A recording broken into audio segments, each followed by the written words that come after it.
ছোট গ্রামে থাকত রাহিম নামের এক স্কুল পড়ুয়া ছেলে।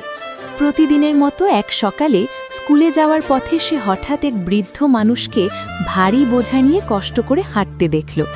দেরি হয়ে যাবে জেনেও রাহিম থামল এবং বলল, চাচা, আমি আপনাকে একটু সাহায্য করি।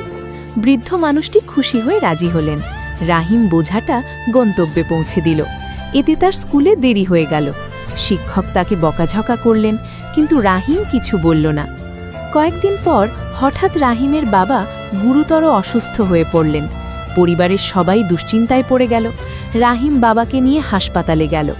সেখানে গিয়ে সে অবাক হয়ে দেখল, যে ডাক্তার বাবার চিকিৎসা করছেন তিনি আর কেউ নন, সেই বৃদ্ধ মানুষটি।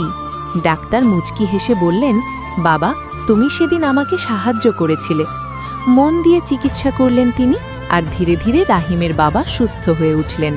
এই ঘটনা থেকে রাহিম একটি কথা বুঝে গেল, নিঃস্বার্থভাবে করা ভালো কাজ কখনো নষ্ট হয় না, সময় এলেই তা ফিরে আসে।